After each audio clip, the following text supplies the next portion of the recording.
Hallo zusammen, liebe Freunde, hier ist Olga. Ich möchte eine neue Entdeckung mit euch teilen. Dieses Eis ist diesen Sommer zu meinem Favoriten geworden. Ohne Sahne, Eier und Mixer, dafür mit viel Beeren oder Früchten. Dieses Eis ist nicht nur lecker, sondern auch sehr gesund. Das Rezept ist wirklich gelungen. Ich kann es nur empfehlen. Den Link zur Quelle und alle Mengenangaben findet ihr in der Videobeschreibung. Zuerst brauchen wir 400 Gramm Himbeeren. Wir waschen sie unter fließendem Wasser und geben sie in eine praktische Schüssel. Sowohl frische als auch aufgetaute Himbeeren eignen sich dafür. Die Beeren zerkleinern wir mit einem Kartoffelstampfer oder, was oft praktischer ist, mit einem Stabmixer, je nachdem, wie es gerade passt. Statt Himbeeren könnt ihr auch Erdbeeren, Kirschen, Johannisbeeren, Pfirsiche, Aprikosen, Heidelbeeren, Brombeeren oder Melone verwenden. Man kann also ruhig experimentieren und seine Lieblingsgeschmacksrichtung finden. Außerdem möchte ich noch erwähnen, ihr könnt die Beeren oder Früchte entweder zu einem ganz glatten Püree verarbeiten oder, wenn ihr möchtet, kleine Stückchen übrig lassen, damit man sie im fertigen Eis noch spürt. Da Himbeeren viele Kerne haben, die im fertigen Eis unangenehm auf den Zähnen knirschen würden, muss das Himbeerpüree durch ein Sieb gestrichen werden. Bei anderen Beeren oder Früchten ist das Passieren des Pürees nicht unbedingt notwendig. Schreibt mir gern in die Kommentare, aus welchem Land ihr mir zuschaut. Das interessiert mich sehr. Ihr könnt selbst sehen, wie viele Kerne in den Himbeeren stecken. Das fertige Püree ist ziemlich dickflüssig, leicht säuerlich und von einer satten roten Farbe.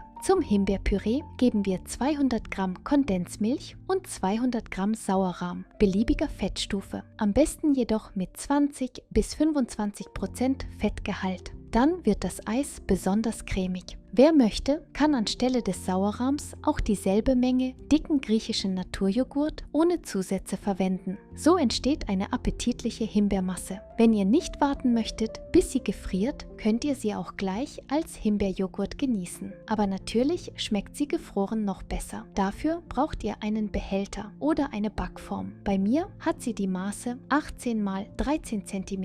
Wir gießen die Himbeermasse in die Form und streichen sie glatt. Dann decken wir sie mit Frischhaltefolie ab, die die Oberfläche direkt berührt, oder mit einem Deckel, so wie bei mir. Das Eis kommt für 4 bis 6 Stunden ins Gefrierfach, bis es vollständig durchgefroren ist. Da sowohl Himbeeren als auch Sauerrahm Wasser enthalten, muss das Eis mit einer Gabel oder einem Schneebesen umgerührt werden, damit die Eiskristalle aufgebrochen werden. Das machen wir in den ersten 2 bis 3 Stunden des Gefrierens. Nach 1,5 Stunden ist das Eis bei mir noch nicht richtig fest geworden. Ich rühre es mit einer Gabel um. Nach einer weiteren Stunde, also insgesamt nach 2,5 Stunden, ist das Eis schon gut angefroren. Man kann es dann mit der Gabel oder mit dem Stabmixer umrühren, wobei der Stabmixer die Eiskristalle am gründlichsten zerkleinert. Insgesamt habe ich das Eis 2-mal umgerührt. Wenn ihr es eilig habt, reicht auch einmal, etwa nach 2 Stunden Gefrierzeit. Bei mir ist eine ganze Nacht vergangen und ich hole das Eis aus dem Gefrierfach. Es ist zunächst noch sehr fest. Wir lassen es 10 bis 15 Minuten bei Zimmertemperatur stehen. Danach füllen wir es mit einem Löffel in eine Schale. Es wird weich und geschmeidig. Man kann es leicht zu einer Kugel formen.